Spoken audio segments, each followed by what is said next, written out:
Rechacé a mi jefe, y él decidió arruinarme la vida diciendo que éramos amantes. Nunca pensé que el problema fuera decir no. Siempre creí que ese derecho era básico, casi automático. Que negarse a algo que no quieres no debería necesitar justificación ni consecuencias. Pero aprendí, de la peor forma, que cuando el no se le dice a la persona equivocada, puede convertirse en el inicio de una pesadilla silenciosa. Cuando entré a esa empresa, sentía que todo, por fin, estaba en equilibrio. Tenía un trabajo que me gustaba, un rol claro, reconocimiento por lo que hacía y una rutina que me daba estabilidad. No estaba huyendo de nada ni intentando probar nada. Solo estaba construyendo mi vida con calma, paso a paso. Incluso en lo personal, estaba ilusionada. Había empezado a conocer a alguien fuera del trabajo, algo sencillo, sin prisas, con esa emoción tranquila que aparece cuando no fuerzas nada. Mi jefe, Adrián, siempre fue visto como un hombre accesible. Cercano. De esos líderes que se saben mover bien entre la gente, que sonríen lo justo, que hacen sentir escuchados a los demás. Nunca levantaba la voz, nunca perdía la compostura. Yo lo veía como eso, un jefe correcto, incluso amable. Nada más, nada menos. Al principio, su atención hacia mí parecía profesional. Comentarios sobre mi desempeño, reconocimiento en reuniones, mensajes breves fuera de horario relacionados con trabajo. Nada que pudiera interpretarse como algo indebido. Nada que me hiciera sentir incómoda. O eso creía. El primer límite que cruzó no fue grande, pero fue claro. Un comentario que ya no tenía que ver con mi trabajo, sino conmigo. Con cómo me veía, con cómo transmitía cosas. No fue vulgar ni directo. Fue peor, fue ambiguo. Elegante.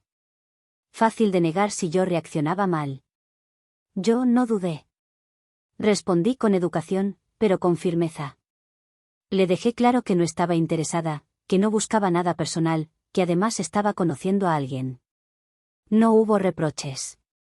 No hubo tensión aparente.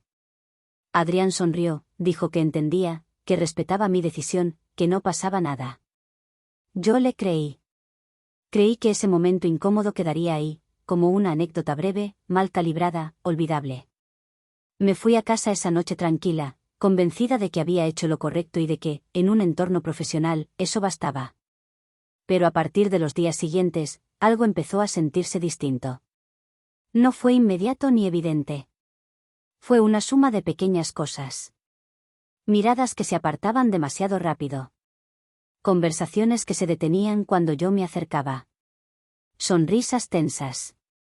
Comentarios que no parecían dirigidos a nadie en particular, pero que me incluían sin nombrarme.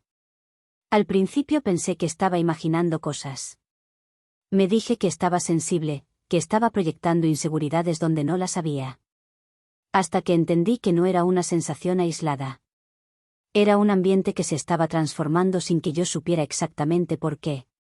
Poco a poco, empecé a notar que mi presencia incomodaba. Que ya no me miraban igual. Que mi nombre aparecía en conversaciones que yo no había iniciado. Y entonces, como piezas que empiezan a encajar demasiado tarde, comprendí algo que me heló el cuerpo. Alguien estaba contando una historia sobre mí, y yo no tenía control sobre ella. Lo más devastador no fue el rumor en sí, sino darme cuenta de que no había surgido por casualidad. Que tenía una raíz clara. Y que esa raíz estaba directamente ligada a la única persona a la que yo había rechazado en la oficina. Mientras yo seguía yendo a trabajar, intentando mantener la cabeza baja y cumplir con mis responsabilidades, mi imagen empezaba a deformarse. Ya no era la profesional eficiente, la compañera confiable. Me estaba convirtiendo en un susurro. En una insinuación. En una versión de mí que no reconocía y que no podía desmentir sin quedar peor. Y lo más cruel es que, cuanto más intentaba comportarme con normalidad, más parecía confirmar algo que nunca existió. Todavía no lo sabía, pero ese no que había dicho con tanta tranquilidad iba a costarme la paz, la confianza y, eventualmente, mi lugar en esa empresa. Actualización 1. La incomodidad dejó de ser una sensación vaga y se convirtió en algo físico y muy real. Entraba a la oficina y lo sentía en el cuerpo antes incluso de sentarme, una presión en el pecho, una rigidez involuntaria en los hombros, la necesidad de medir cada paso, cada palabra. Nada había cambiado oficialmente, pero todo era distinto. Las conversaciones se cortaban cuando me acercaba. No de manera abrupta, sino con una naturalidad estudiada, como si nadie quisiera ser grosero, pero tampoco cercano. Los almuerzos espontáneos dejaron de incluirme. Las risas que antes escuchaba desde mi escritorio ahora parecían bajar de volumen cuando yo pasaba. No había insultos ni confrontaciones abiertas, solo una distancia incómoda que me hacía sentir fuera de lugar en un sitio donde, hasta hacía poco, me sentía parte. Intenté convencerme de que estaba exagerando. De que era una mala semana. De que no todo giraba alrededor de mí. Pero entonces empezaron los pequeños gestos que ya no podía ignorar. Una compañera, Lucía, con la que solía hablar todos los días, empezó a responderme con monosílabos. Un compañero evitaba sentarse a mi lado en reuniones. Otra persona me miró de arriba abajo una mañana y sonrió de una forma que no supe interpretar, pero que me dejó inquieta durante horas. Nadie decía nada cara a cara, y eso era lo peor. Porque no podía defenderme de algo que no se nombraba. No podía aclarar un rumor que nadie admitía estar escuchando. No podía enfrentar una acusación que flotaba en el aire sin forma, pero con peso suficiente para aplastarme. La primera vez que sentí verdadera humillación fue en una reunión de equipo. Adrián, mi jefe, estaba allí, como siempre, tranquilo, seguro, ocupando su lugar con la naturalidad de quien nunca ha tenido que justificar su presencia. Yo expuse un avance de un proyecto en el que había trabajado durante semanas. Había números, resultados claros, esfuerzo real detrás. Cuando terminé, hubo silencio. Un silencio raro, incómodo.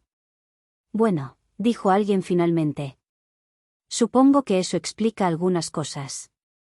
No pregunté qué cosas. Nadie lo aclaró.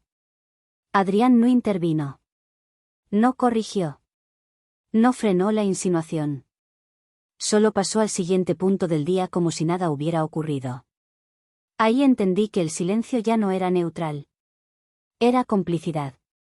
Empecé a notar miradas cuando Adrián y yo coincidíamos en un pasillo. Como si nuestra cercanía profesional ahora tuviera una lectura distinta. Como si cada interacción fuera reinterpretada bajo una narrativa que yo no había escrito, pero que otros parecían disfrutar completando. Fuera del trabajo, la situación tampoco tardó en alcanzarme. La persona que estaba conociendo, Samuel, empezó a cambiar conmigo. Al principio fueron preguntas sutiles, disfrazadas de curiosidad. ¿Te llevas bien con tu jefe?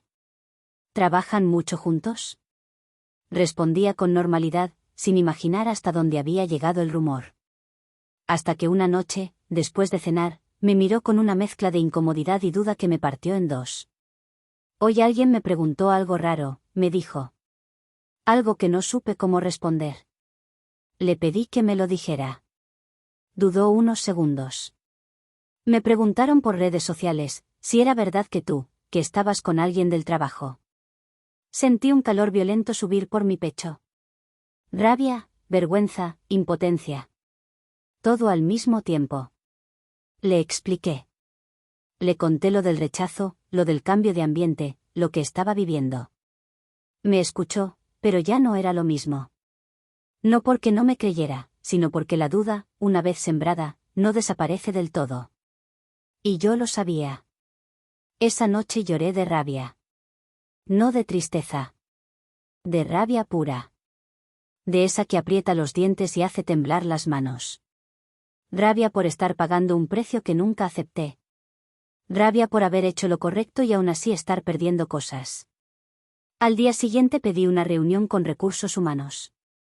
Entré con la esperanza ingenua de que, al exponer la situación, alguien pondría un freno. Que al menos escucharían. Que entenderían que algo no estaba bien. Hablé con cuidado. No acusé directamente a Adrián. Describí el ambiente, los cambios, la incomodidad, los rumores. La respuesta fue educada. Demasiado. No tenemos reportes formales, me dijeron. A veces los equipos pasan por dinámicas complejas. Quizás estás interpretando más de lo que realmente ocurre. Salí de esa oficina con una certeza nueva y amarga, estaba sola. Esa tarde, Adrián pasó por mi escritorio. He notado que estás distante, dijo, en voz baja. Si hay algo que te incomoda, podemos hablarlo. Lo miré. No vi culpa. No vi nervios. Vi una leve sonrisa que se escapaba por la comisura de sus labios, como quien disfruta del control que sabe posee. Todo está bien, respondí. Solo quiero trabajar tranquila. Sonrió. Una sonrisa casi amable. Claro, dijo. Eso queremos todos. Fue en ese momento cuando entendí algo que me heló por dentro. Él no necesitaba tocarme, ni escribirme, ni decir nada explícito para hacerme daño. Le bastaba con dejar que el rumor hiciera el trabajo sucio por él. Y lo estaba haciendo muy bien. Actualización 2. El rumor dejó de ser algo que se intuía y se convirtió en una presencia explícita una mañana cualquiera, de esas que empiezan como todas y terminan marcándote para siempre. Entré a la oficina y noté algo distinto de inmediato. No era solo el silencio incómodo habitual, era expectativa. Miradas que no se apartaban cuando yo las sorprendía. Un murmullo mal disimulado que se apagaba demasiado tarde.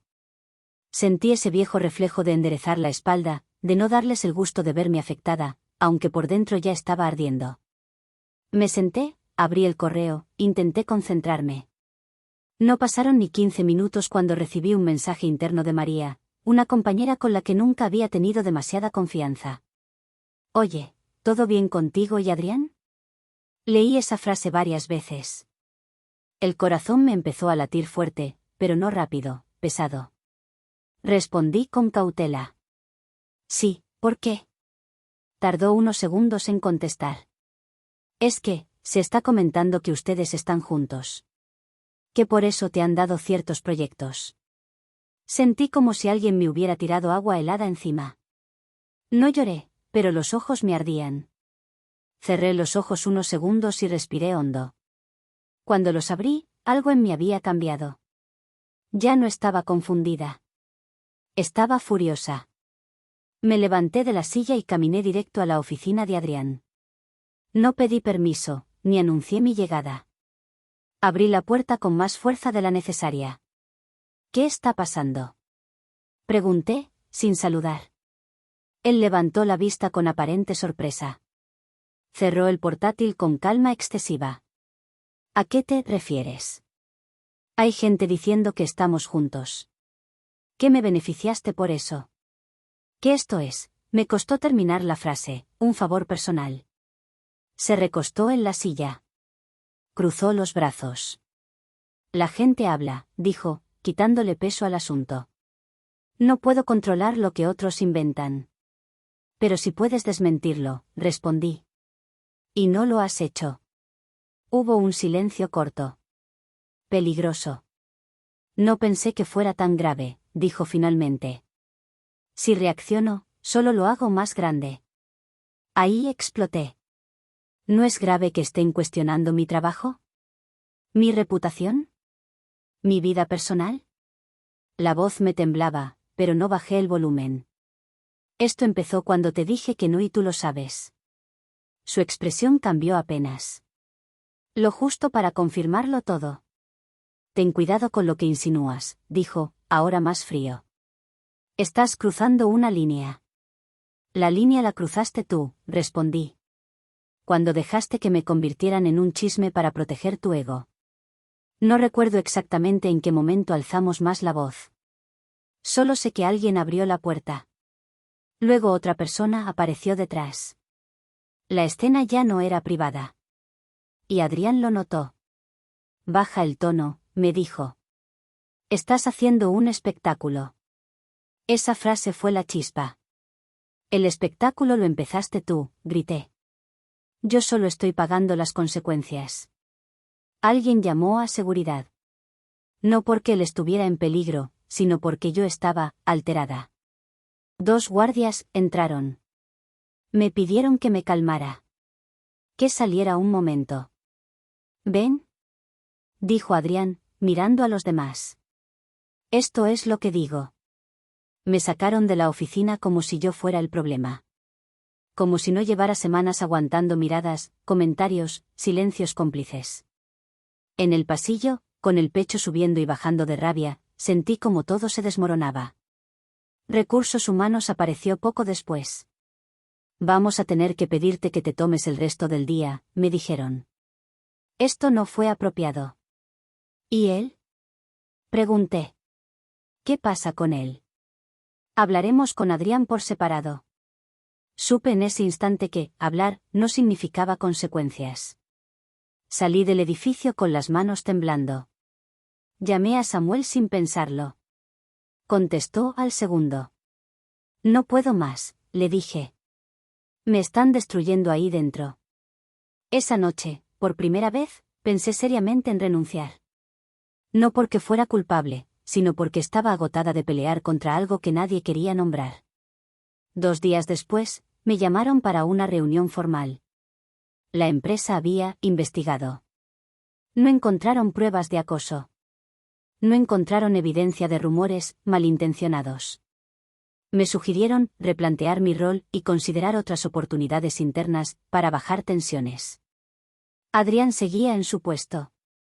Yo entendí el mensaje con claridad brutal. Me querían fuera, pero sin admitir por qué. Esa noche lloré como no lo había hecho en años. No de tristeza suave. Lloré con rabia, con impotencia, con esa sensación de injusticia que te quema el pecho. Lloré por el trabajo que amaba. Por la relación que estaba empezando a resquebrajarse. Por haber dicho no y estar pagando un precio desproporcionado. Pero entre las lágrimas, algo empezó a tomar forma. Si la empresa había decidido protegerlo, entonces yo iba a dejar de protegerlos a ellos. Y por primera vez desde que todo empezó, no sentí miedo. Sentí determinación. Actualización final. Durante días caminé como si llevara un peso invisible sobre los hombros. Seguía yendo a la oficina, seguía cumpliendo con mis tareas, seguía respondiendo correos con el mismo tono profesional de siempre. Por fuera, parecía intacta. Por dentro, estaba hecha pedazos. La incomodidad ya no era sutil. Era constante. Conversaciones que se cortaban cuando yo me acercaba. Reuniones a las que dejaban de invitarme, por error. Proyectos que me retiraban sin explicación clara. Adrián apenas me hablaba, salvo para lo estrictamente necesario, pero su presencia seguía pesando. Era como si el rumor hubiera pasado a ser una verdad tácita que nadie se atrevía a cuestionar.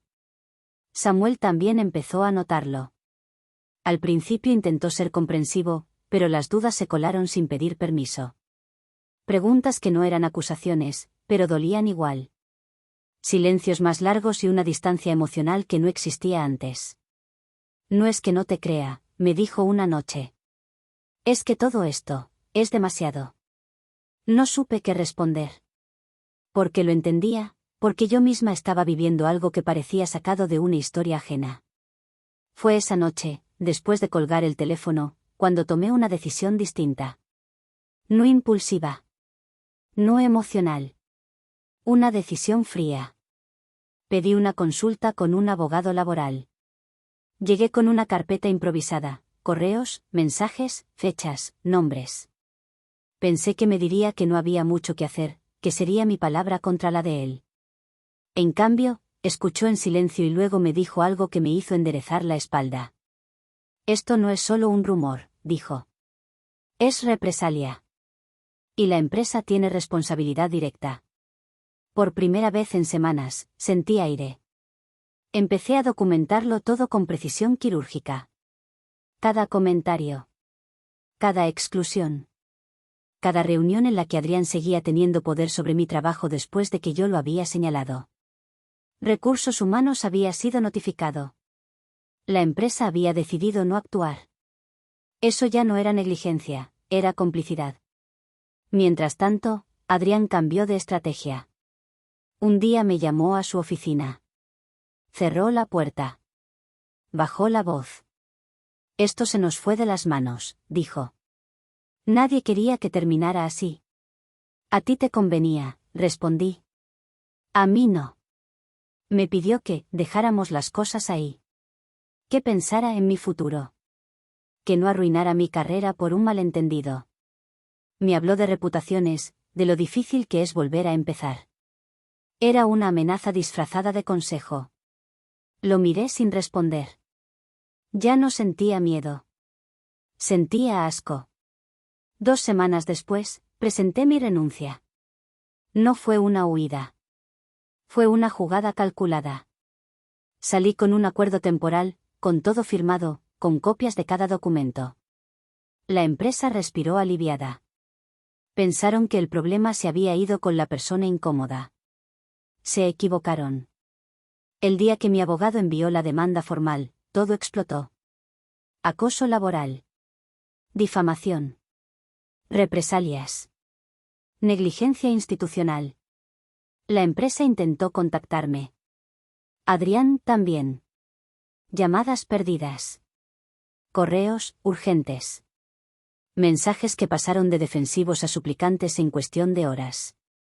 Samuel volvió a acercarse cuando todo salió a la luz. No fue una reconciliación perfecta. Fue honesta. Me pidió perdón por dudar y yo también estaba cansada para reproches, pero entendía que la duda era razonable, especialmente cuando apenas nos estábamos conociendo. El proceso fue largo. Duro. Hubo días en los que lloré de rabia, de cansancio, de miedo. Hubo noches en las que dudé de mí misma. Pero ya no estaba sola. Y, sobre todo, ya no estaba callada. Meses después, la empresa llegó a un acuerdo. No hubo juicio público. No hubo titulares. Pero hubo consecuencias. Cambios internos. Protocolos nuevos. Y una indemnización que no borró el daño, pero sí reconoció la verdad. Adrián dejó la empresa poco tiempo después. No por mí, dijeron. Por decisiones personales. Yo conseguí otro trabajo, en otro lugar, con otra energía. No fue fácil empezar de cero, pero fue limpio. Hoy, cuando pienso en todo, no me veo como una víctima eterna.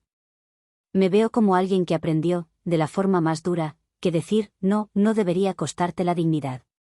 Y que el silencio de una empresa puede ser tan dañino como la acción de una sola persona. No gané solo una demanda. Recuperé mi nombre. Y eso, nadie vuelve a quitármelo. Mi esposa amenazó tantas veces con llamar a la policía que dejé de creerle, hasta la noche que sí lo hizo. Nunca pensé que una frase repetida tantas veces pudiera perder completamente su peso. Al principio, cuando mi esposa decía no me obligues a llamar a la policía, yo sentía un nudo en el estómago. No porque hubiera hecho algo malo, sino porque esa frase no pertenecía a una discusión normal entre dos personas que se suponía se amaban. Era una frase grande, pesada, fuera de lugar. Una de esas cosas que no se dicen a la ligera. O al menos eso creía entonces. Con el tiempo, esa amenaza empezó a aparecer cada vez que discutíamos. No al inicio de las peleas, sino cuando ella sentía que estaba perdiendo el control de la conversación. Específicamente cuando yo no cedía, cuando intentaba explicarme, cuando le pedía que bajara la voz. La decía con la misma naturalidad con la que alguien dice ya basta o déjalo así. Y como toda palabra que se repite sin consecuencias, terminó desgastándose. Se volvió ruido de fondo. Algo que uno aprende a ignorar para poder seguir respirando. El punto de inflexión no empezó en nuestra casa. Empezó con una de sus amigas cercanas. Esa amiga llegó un día a nuestra sala con moretones visibles en los brazos y el rostro. No había forma de disimularlos. No eran rumores, no eran versiones. Estaban ahí, a simple vista. El esposo de esa mujer había sido arrestado esa misma semana. Hubo testigos, hubo lesiones, hubo un expediente real. Yo recuerdo haberme quedado en silencio mientras escuchaba el relato, incómodo, sin saber qué decir. No porque no me importara, sino porque había cosas que simplemente no se comentan desde afuera. Mi esposa, en cambio, absorbió esa historia como una esponja. Durante semanas, esa situación fue tema constante en nuestra casa. Hablaba de su amiga, de lo injusto, de lo peligroso que puede ser no darse cuenta a tiempo, de cómo muchas mujeres no entienden que están viviendo violencia hasta que ya es demasiado tarde. Yo escuchaba. Siempre escuché. Acompañé incluso cuando no entendía del todo.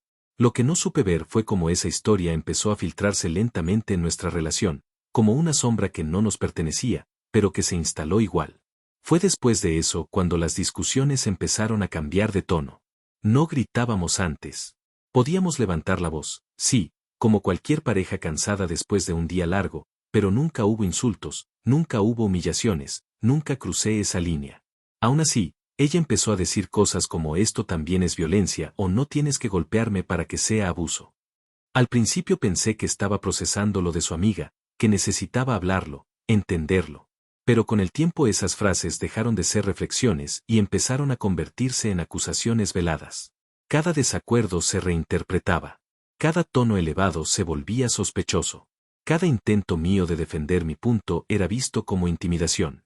Y siempre, al final, aparecía la misma frase, ya sin temblor en la voz. Esto es violencia psicológica. Podría llamar a la policía por esto. La primera vez que lo dijo, me quedé helado. La segunda, intenté razonar. La tercera, me dolió. Para la décima, ya estaba agotado. Empecé a cambiar sin darme cuenta. Bajé la voz incluso cuando estaba molesto. Me retiraba de la habitación antes de terminar una discusión. Salía a caminar de noche para evitar que las cosas escalaran. Cedía en cosas pequeñas solo para no escuchar esa amenaza otra vez. No porque creyera que tenía razón, sino porque el desgaste era mayor que el orgullo. Vivir así se volvió rutina, y lo peor es que empecé a normalizarlo. La noche que todo se rompió no fue distinta a otras. Discutimos por algo trivial, algo que hoy ni siquiera recuerdo con claridad. Sé que hubo cansancio, reproches acumulados, palabras dichas sin pensar. En algún punto, ella dijo la frase otra vez. Yo le escuché, suspiré y le respondí algo que había dicho antes, no exageres. Nadie va a llamar a nadie. No me fui de la casa. No levanté más la voz. No hice nada distinto a otras veces. Por eso, cuando tocaron la puerta, pensé que era un error. Cuando vi las luces azules reflejadas en la ventana, sentí una confusión extraña, como si estuviera viendo una escena que no me correspondía. Los vecinos salieron a mirar. Algunos en pijama, otros fingiendo sacar la basura. Nadie decía nada, pero todos entendían algo. La policía no llega a una casa de noche sin que haya una historia detrás. Esa fue la primera vez que sentí vergüenza sin haber hecho nada ilegal. Me esposaron con corrección mecánica, sin violencia, sin gritos. Me leyeron cosas que apenas escuché. Mi esposa estaba detrás, llorando, diciendo que no quería que esto llegara tan lejos. Nadie preguntó demasiado. Nadie tenía que hacerlo. Esa noche pasé en una celda que olía a metal y desinfectante viejo, sentado en un banco frío, preguntándome en qué momento dejé de ser su compañero para convertirme en alguien del que había que protegerse. Cuando salí, no la volví a mirar igual. No fue odio. Fue algo peor. Fue claridad. Y aunque esa historia no terminó esa noche, ahí fue donde empezó todo lo demás. Actualización 1. Salí de la estación al amanecer, con el cuerpo pesado y la cabeza llena de un ruido que no sabía cómo apagar. No había dormido. No porque no me dejaran, sino porque mi mente no encontraba una posición cómoda donde descansar. Cada vez que cerraba los ojos, veía la misma imagen, la puerta de mi casa abierta, los vecinos mirando, las luces azules reflejándose en las paredes que yo mismo había pintado. Era una escena absurda, ajena, pero ahora formaba parte de mi historia. No llamé a mi esposa. No sabía qué decirle. Tampoco quería escuchar su versión de lo ocurrido tan pronto. Caminé un poco antes de subir al auto, como si necesitara convencerme de que el mundo seguía funcionando igual que el día anterior. La gente iba a trabajar, los cafés abrían, los semáforos cambiaban de color. Yo, en cambio, sentía que algo dentro de mí se había desplazado para siempre. Cuando finalmente regresé a la casa para recoger algunas cosas, el ambiente era irreal. Ella actuaba como si la noche anterior hubiera sido un malentendido incómodo, algo que se supera con silencio. No hubo una disculpa clara. No hubo un lo siento por lo que te pasó. Solo frases sueltas, dichas con cuidado, como si caminara sobre vidrio, que no quería que eso terminara así, que se había sentido desbordada, que su intención nunca fue que yo pasara la noche detenido. Me escuché asentir, más por cansancio que por acuerdo. Mientras metía ropa en una mochila, me di cuenta de que ya no podía mirarla con los mismos ojos. No veía a la mujer con la que me había casado, sino a alguien capaz de cruzar una línea y luego fingir que esa línea nunca existió. Lo que más me dolía no era la llamada en sí, sino la facilidad con la que estaba dispuesta a seguir adelante sin detenerse a pensar en lo que eso había significado para mí. Me fui a casa de mis padres ese mismo día. No fue una decisión dramática, fue una necesidad. Necesitaba un lugar donde no tuviera que medir cada palabra, donde no existiera la posibilidad de que una discusión terminara con una sirena en la puerta. Mis padres no hicieron demasiadas preguntas. Me vieron entrar con una mochila y ojeras profundas, y entendieron lo suficiente. Esa noche dormí en mi antigua habitación, rodeado de cosas que pertenecían a una versión de mí que ya no existía. Los días siguientes fueron extraños. Ella me escribía mensajes largos, contradictorios. A veces se disculpaba, otras veces justificaba lo ocurrido hablando de su amiga, del miedo que había desarrollado, de cómo ahora veía señales en todas partes. Decía que genuinamente había creído que estaba en peligro, aunque no supiera explicar exactamente de qué. Leer eso me producía una mezcla de culpa y rabia. Culpa por pensar que tal vez yo había sido insensible a su proceso. Rabia porque, en ese proceso, yo había sido el daño colateral. Hubo un momento en que intentamos hablar por teléfono. Duró poco. Cada vez que intentaba explicar cómo me había sentido esa noche, ella desviaba la conversación hacia su angustia, su miedo, su necesidad de sentirse segura. Yo no encontraba espacio para mi experiencia. Era como si mi arresto fuera un detalle desafortunado, pero no el centro del problema. Colgué sin decir mucho. Después de eso, decidí bloquearla por un tiempo. No como castigo, sino como una forma de protegerme. No pasó mucho antes de que las consecuencias empezaran a filtrarse en otros aspectos de mi vida. En el trabajo, nadie me dijo nada directamente. Pero noté miradas largas, conversaciones que se detenían cuando yo entraba a la sala. Recursos Humanos me pidió una reunión de rutina. No me acusaron de nada, no insinuaron nada concreto, pero hicieron preguntas que me dejaron claro que alguien había hablado, que algo había llegado. Salí de esa oficina con la sensación de estar caminando sobre una superficie inestable, como si cualquier movimiento brusco pudiera hacerme caer.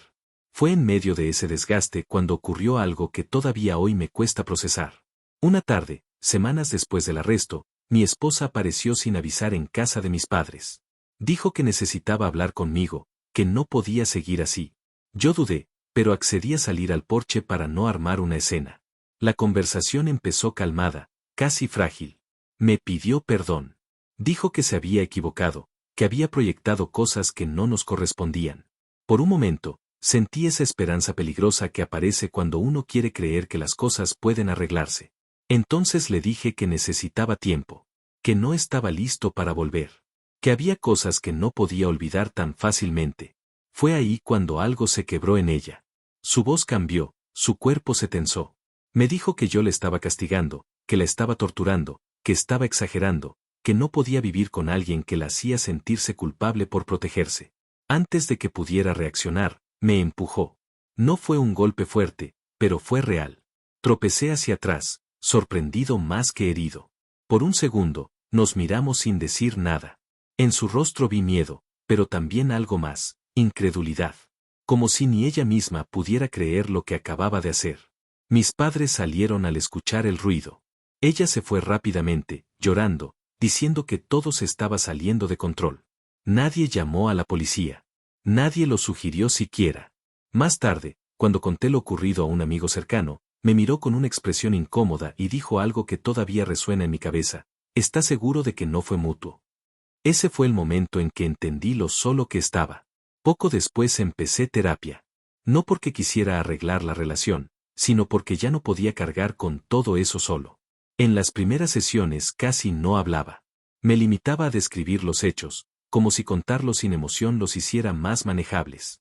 El terapeuta no me dio respuestas rápidas. Solo me hizo preguntas que me obligaron a mirarme con honestidad. Por primera vez, alguien me preguntó cómo me había sentido yo, sin compararlo con el miedo de nadie más. Mi esposa no desapareció del todo. Aunque estaba bloqueada, encontraba formas indirectas de saber de mí. Preguntaba a conocidos, llamaba a mis padres, dejaba mensajes que nunca contesté. Yo vivía con el temor constante de que cualquier contacto pudiera volver a enredarme en algo de lo que apenas estaba saliendo. Pensé muchas veces en denunciar lo que había pasado en el porche, pero el miedo me paralizaba. Miedo a no ser creído. Miedo a que todo se volviera aún más grande. Miedo a convertirme, otra vez, en el problema. La recuperación no fue lineal. Hubo días buenos, días en los que sentía que podía respirar. Y otros en los que una sirena a lo lejos me hacía cerrar los puños sin darme cuenta. Pero poco a poco, empecé a entender algo fundamental. No todas las heridas dejan marcas visibles. Algunas se instalan en el lugar donde antes había confianza. Y esas son las que más tiempo tardan en sanar. Actualización 2. La terapia no empezó a cambiarme de inmediato. Al principio solo era un lugar donde decir las cosas en voz alta sin que alguien intentara corregirme, justificarse o convertir mi experiencia en un debate. Iba una vez por semana, siempre con la sensación de estar llegando tarde a algo que ya se había roto. No buscaba respuestas rápidas. Buscaba entender en qué momento había dejado de sentirme seguro dentro de mi propia casa. Mientras tanto, mi vida seguía avanzando de una forma extraña, como si todo estuviera técnicamente en movimiento, pero emocionalmente detenido. En el trabajo, la tensión no desapareció. Nadie volvió a mencionarme directamente lo ocurrido, pero empecé a notar esos cambios que no necesitan explicación, reuniones a las que ya no me invitaban, decisiones tomadas sin consultarme, un proyecto que había sido mío y que terminó en manos de otra persona por ahora. No era un castigo formal, pero tampoco era casualidad. Era esa zona gris donde nadie te acusa, pero todos toman distancia. Eso empezó a afectarme más de lo que quería admitir. Dormía mal. Me despertaba con la sensación constante de estar en falta, aunque no supiera exactamente por qué. Empecé a cometer errores pequeños, a perder la concentración. Un día, mi jefe me llamó a su oficina y me preguntó si todo estaba bien. Dijo que me notaba distraído. Asentí. Siempre asentía. Salí de ahí con la certeza de que, aunque nadie lo dijera en voz alta, mi credibilidad estaba dañada. Mi esposa seguía presente, incluso a la distancia. Aunque la había bloqueado, su nombre aparecía de formas indirectas. Un amigo me comentaba que ella había preguntado por mí. Mi madre me decía que había llamado solo para saber cómo estaba. No era acoso abierto. Era algo más sutil, más difícil de señalar sin parecer exagerado. Parte de mí quería creer que era culpa, arrepentimiento genuino. Otra parte empezaba a reconocerlo como una forma de no soltar del todo el control. Hubo un día que marcó un quiebre interno que no pude ignorar. Salía de terapia cuando la vi estacionada al otro lado de la calle. No sé cuánto tiempo llevaba ahí. No se acercó. No me siguió. Solo estaba sentada en el auto, mirándome. Nuestros ojos se cruzaron por un segundo que se sintió eterno. No hubo saludo ni gesto. Arrancó y se fue. Caminé hasta mi coche con el corazón acelerado, intentando convencerme de que no había pasado nada. Esa noche no dormí. Entendí que, aunque me había ido de la casa, todavía no me sentía completamente a salvo. Le conté ese episodio al terapeuta en la siguiente sesión. Esperaba que me dijera que estaba exagerando, que no era para tanto. En lugar de eso, me preguntó algo simple.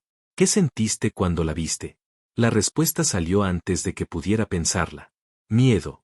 No un miedo físico inmediato, sino esa alerta constante que te hace revisar 2 veces si cerraste la puerta, que te hace bajar la voz incluso cuando estás solo.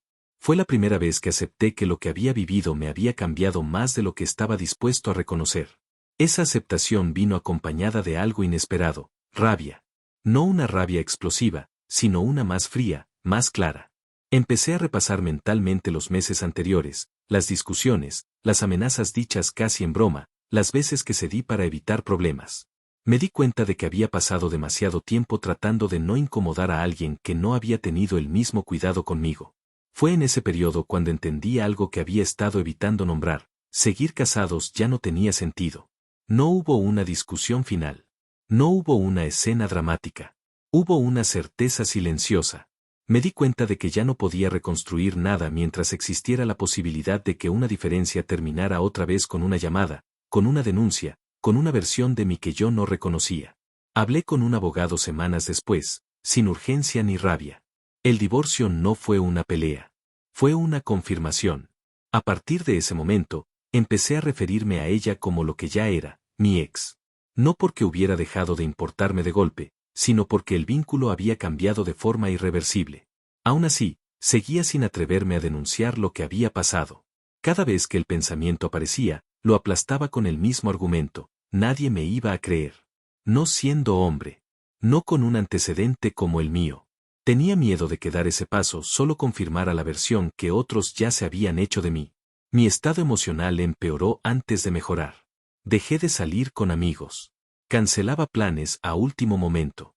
Mi energía estaba completamente enfocada en mantenerme funcional. Mis padres empezaron a preocuparse.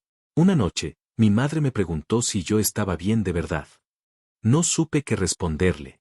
Decir la verdad implicaba admitir que no lo estaba. El punto más bajo llegó una tarde cualquiera, en el trabajo. Estaba frente a la computadora, intentando concentrarme en una tarea simple, cuando de repente me sentí completamente vacío. No triste, vacío, como si todo el esfuerzo que estaba haciendo para seguir adelante no tuviera sentido. Pedí permiso para irme antes. En el auto, rompí en llanto por primera vez desde que todo había empezado. No fue dramático. Fue silencioso, agotado, casi mecánico. Esa noche pensé seriamente en llamar a mi ex.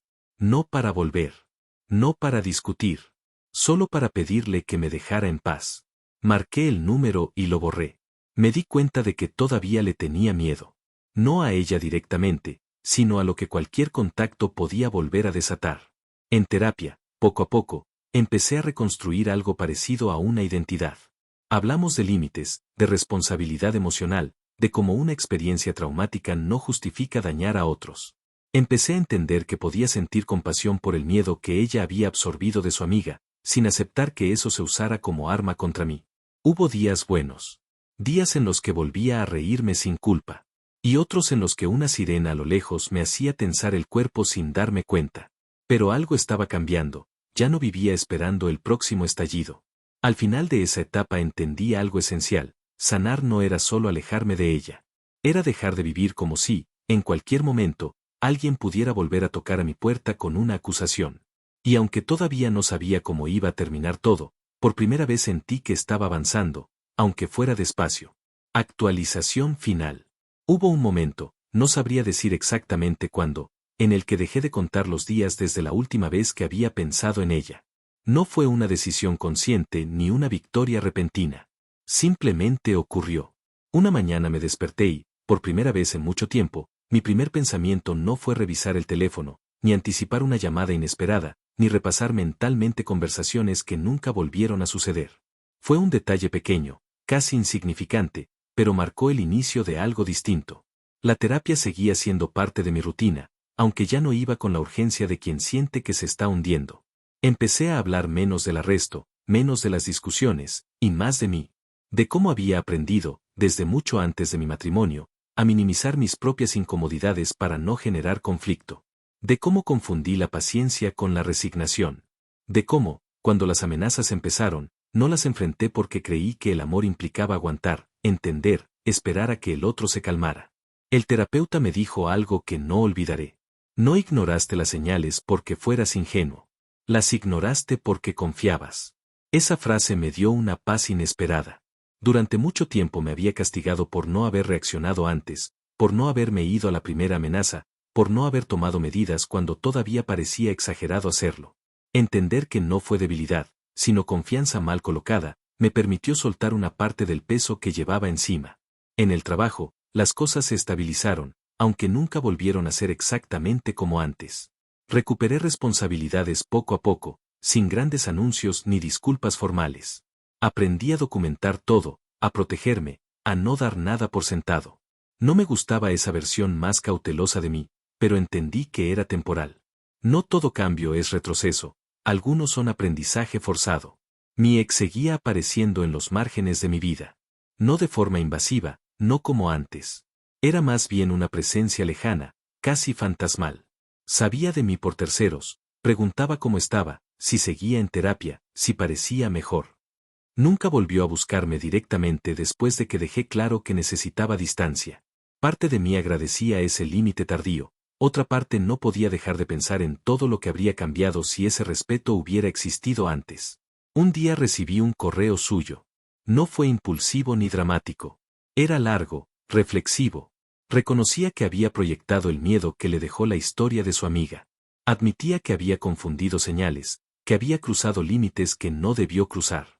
Decía que estaba trabajando en eso, que entendía si yo no quería responder, pero que necesitaba hacerse responsable de sus actos, al menos una vez. Lo leí varias veces. No sentí rabia. Tampoco alivio inmediato. Sentí tristeza. Una tristeza tranquila, distinta a la de antes.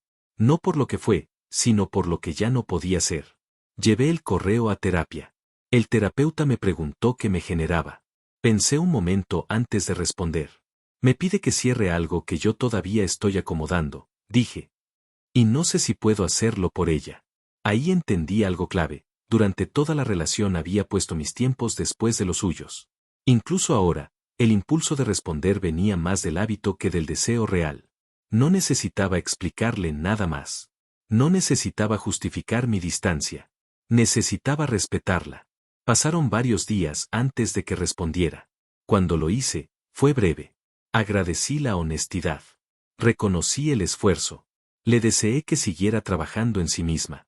Y le pedí, con claridad y sin reproches, que no mantuviéramos contacto. No porque la odiara, sino porque seguir presentes en la vida del otro solo prolongaría algo que ya había terminado. No hubo respuesta. Y por primera vez, el silencio no me dio ansiedad. La última vez que la vi fue completamente casual. Un supermercado, un pasillo estrecho, un cruce inevitable. Nos reconocimos de inmediato. Ella sonrió con una mezcla de nostalgia y cautela. Dio un paso hacia mí, como si fuera a decir algo. Yo me quedé quieto. No retrocedí, pero tampoco avancé. No hubo palabras. Solo una comprensión silenciosa de que ya no estábamos en el mismo lugar emocional. Se dio la vuelta y se fue. Salí del lugar con el corazón acelerado, pero no destrozado. Esa fue la diferencia.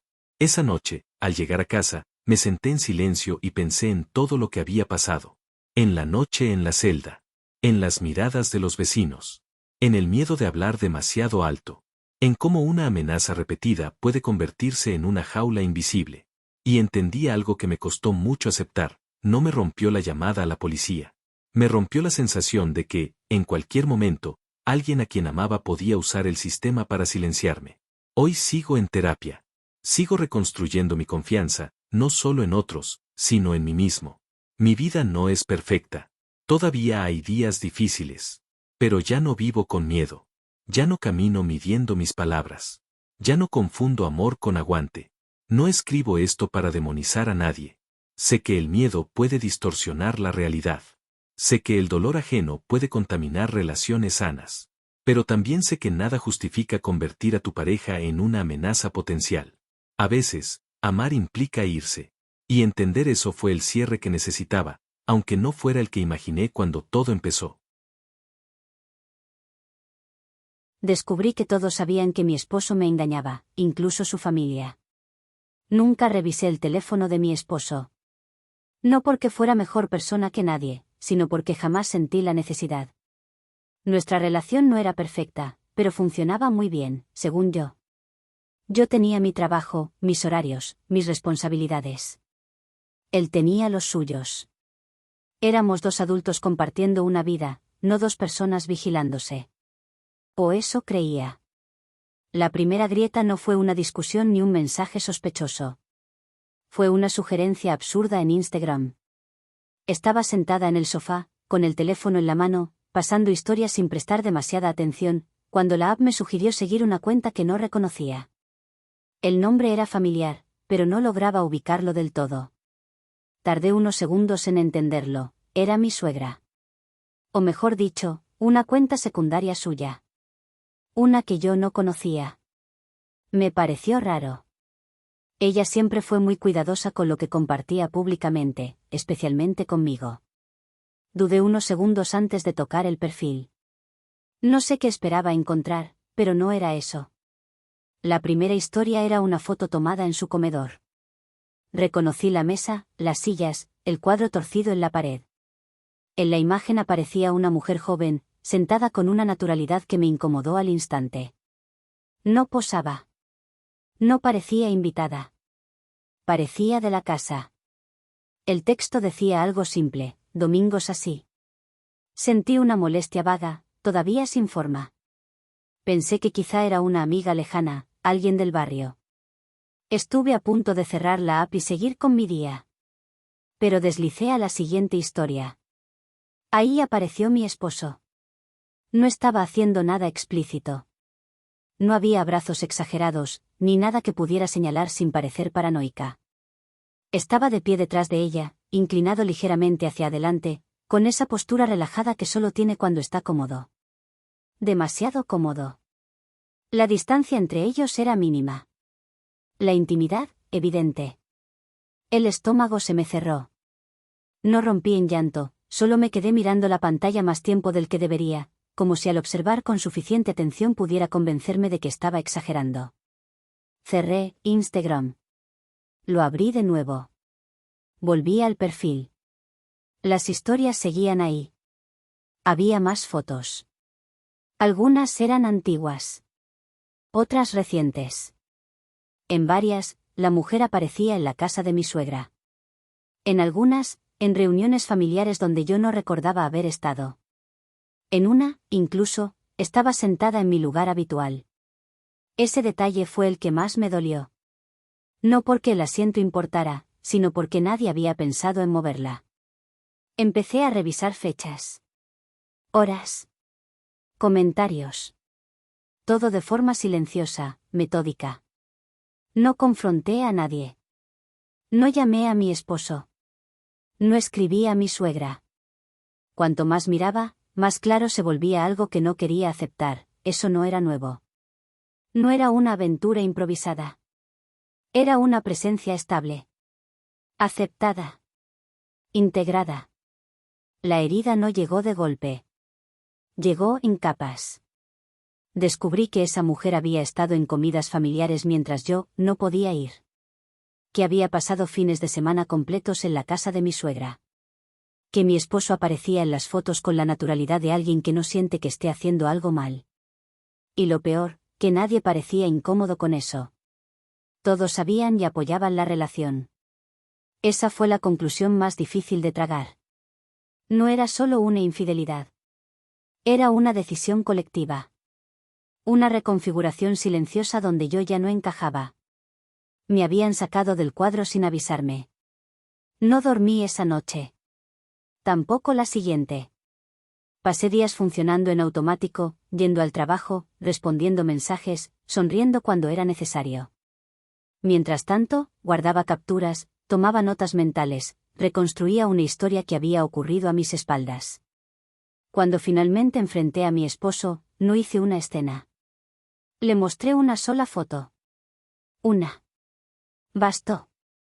Se quedó en silencio más tiempo del normal. Me dijo que no era lo que parecía. Que su madre solo quería ayudar. Que yo estaba sacando conclusiones apresuradas.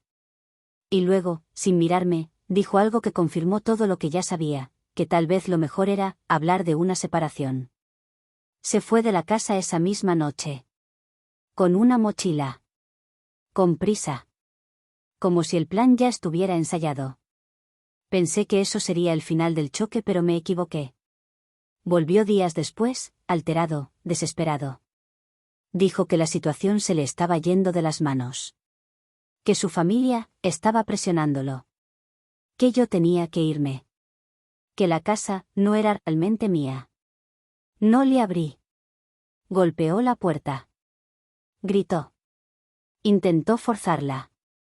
En algún punto sentí sus manos sujetándome del brazo a través de la abertura, tratando de sacarme.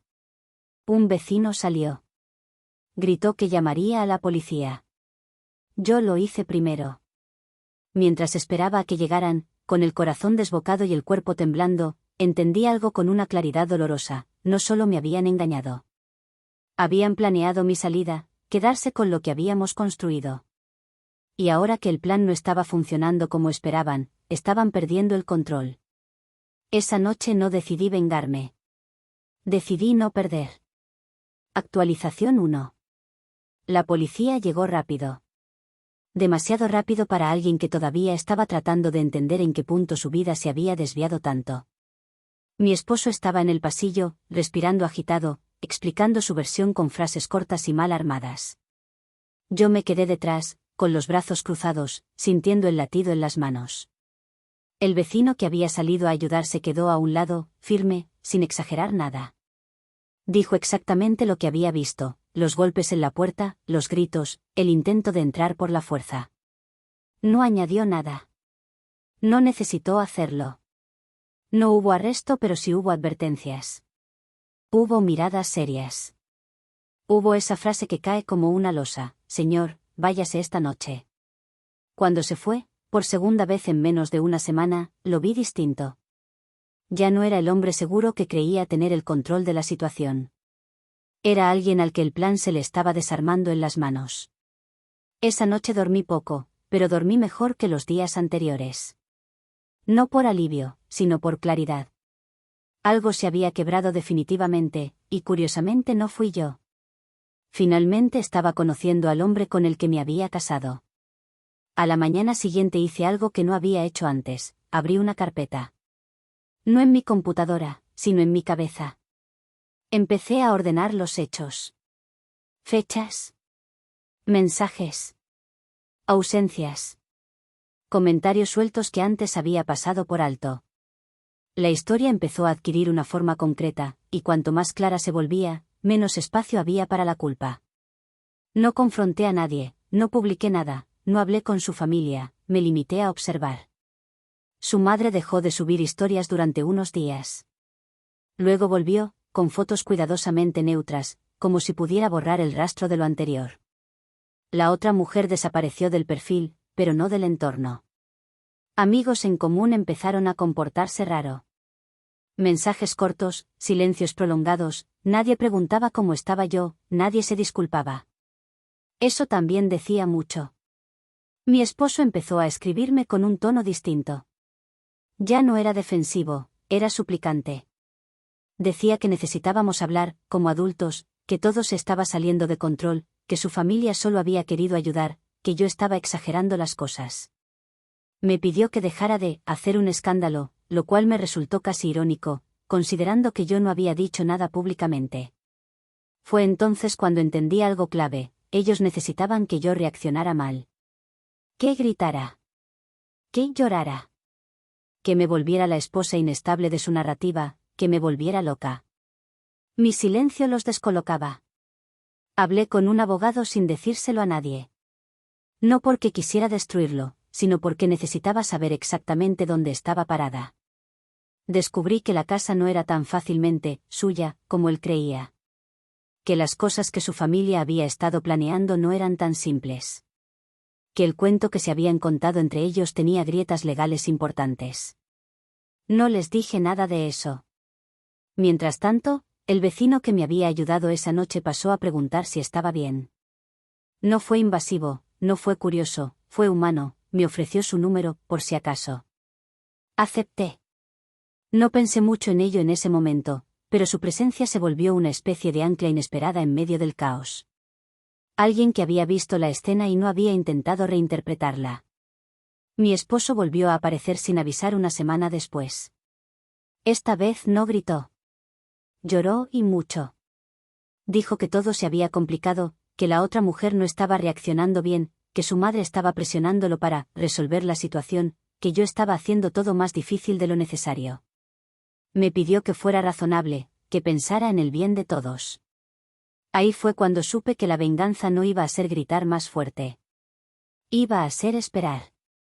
Esperar a que siguieran creyendo que yo estaba desorientada. Esperar a que subestimaran mi calma. Esperar a que siguieran hablando entre ellos como si yo no entendiera cómo funcionaban las cosas. No planeaba arruinarles la vida. Planeaba algo más simple y más doloroso, que el plan que habían construido sin mí se cayera por su propio peso. Y apenas estaba empezando. Actualización 2. El primer error fue creer que yo estaba paralizada. Mi esposo y su familia empezaron a moverse con la urgencia de quien siente que el tiempo ya no juega a su favor. Yo lo noté en los detalles: llamadas que entraban y colgaban, mensajes enviados de madrugada y borrados al instante, intentos de hablar las cosas con una prisa que no tenían antes. Su madre, que siempre había sido distante conmigo, empezó a mostrarse conciliadora de golpe. Me escribió un mensaje corto, casi afectuoso, diciéndome que todo podía arreglarse si poníamos voluntad. No respondí. Mientras tanto, seguí con mi rutina. Iba a trabajar, regresaba a casa, hacía compras, mantenía las luces encendidas por la noche. No le di a nadie el espectáculo que parecía estar esperando. Y eso, con el tiempo, los descolocó. Hablé con el abogado por segunda vez. Llevé capturas. Fechas. Conversaciones. me explicó con paciencia algo que yo ya empezaba a intuir, el plan que ellos habían armado, ese divorcio rápido, esa idea de que yo me iría sola y que la casa quedaría intacta para una nueva vida, estaba construido sobre supuestos equivocados. No era solo una cuestión de bienes, era una cuestión de tiempos, pruebas y decisiones precipitadas. Me recomendó no confrontar todavía. Me recomendó observar. Eso hice. Mi esposo empezó a insistir en entrar a la casa, a buscar cosas. Yo acepté una sola vez, con una condición, que fuera acompañado y que avisara con antelación. Llegó con un humor extraño, entre nervioso y autoritario. Caminó por las habitaciones como si ya no le pertenecieran, señalando objetos, hablando en voz alta, diciendo cosas como, esto lo resolvemos pronto, o, así es mejor para todos. No discutí. Me limité a tomar nota mental de cada frase. En un momento, se detuvo en la sala y dijo algo que me confirmó que estaban perdiendo el control. Mi mamá dice que esto se está complicando innecesariamente. No, nosotros. Esto.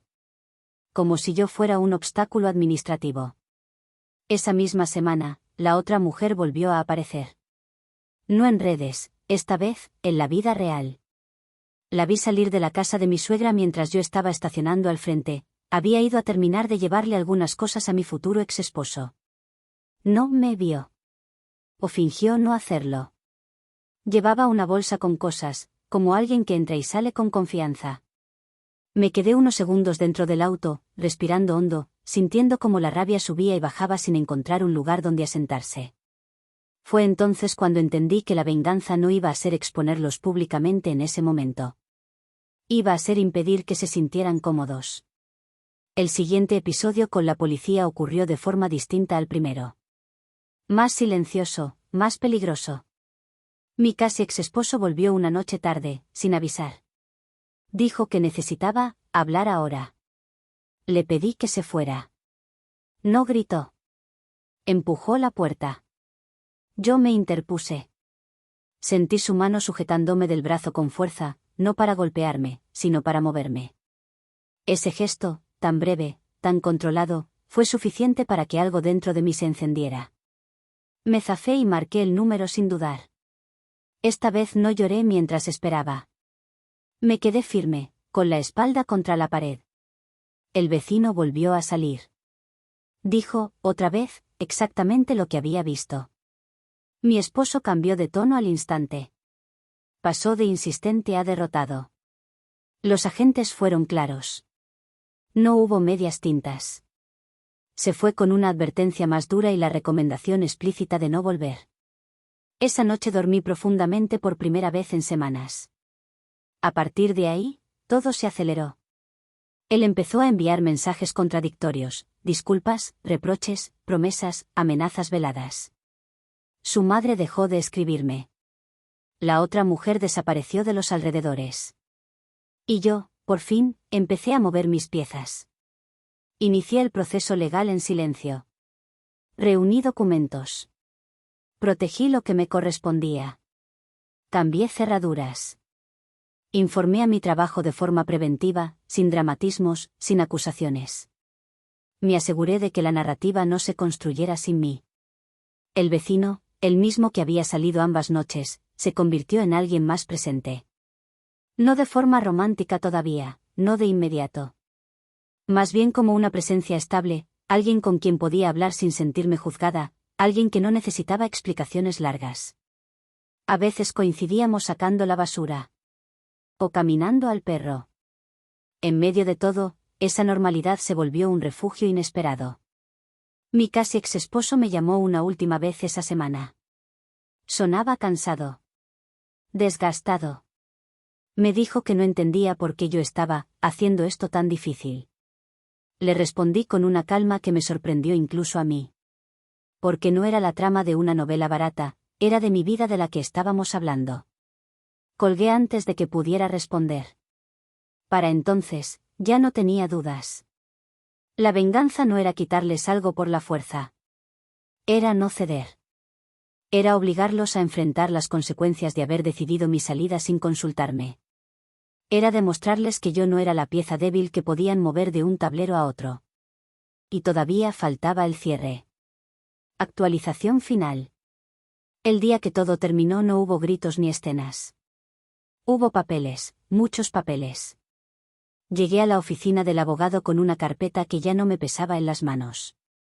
Dentro estaban los documentos que había ido reuniendo sin prisa, pruebas de aportes, fechas, mensajes, capturas de pantalla, registros de llamadas, y las constancias de las 2 intervenciones policiales.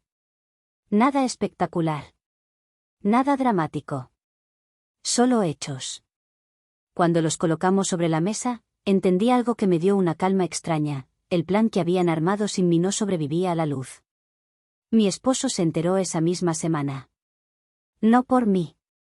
Por su abogado. Me llamó varias veces seguidas. No contesté. Luego dejó un mensaje de voz que escuché una sola vez y borré. Sonaba desorientado.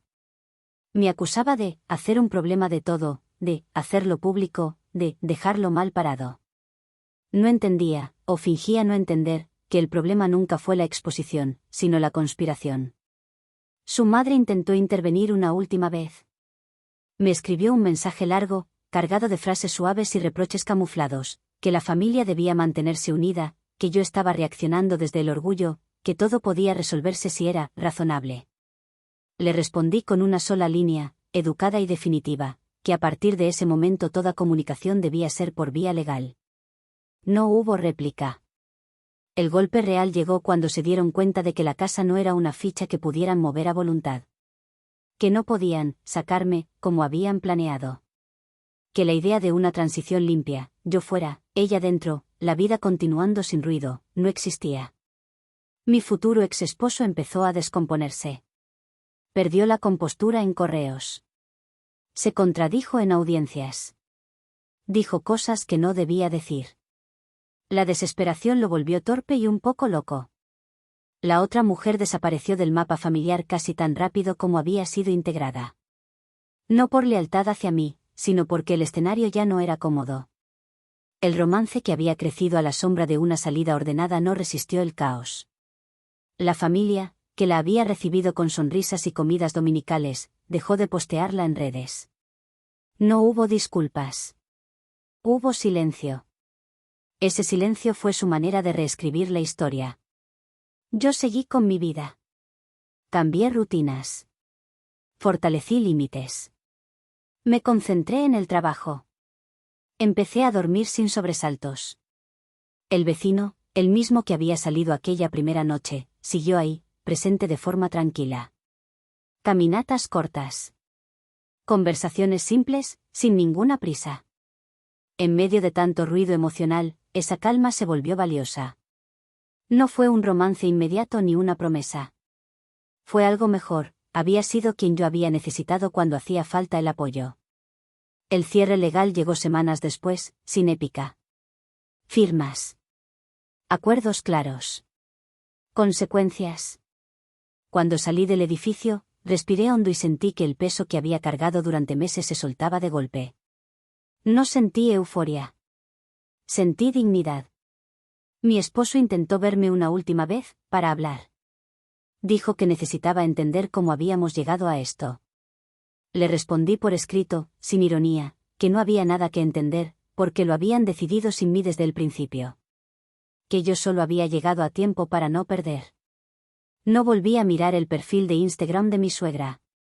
No lo necesité. La verdad ya no estaba en fotos ni en historias ajenas. Estaba en la coherencia de mis días. Aprendí que la venganza no siempre se ve como uno imagina. A veces no es destruir al otro, sino negarle el final que planeó. A veces es quedarse de pie cuando todos esperaban que te fueras en silencio. A veces es no levantar la voz y aún así hacerte escuchar. No me estaban engañando. Me estaban reemplazando, me di cuenta a tiempo y no les permití convertirme en su víctima.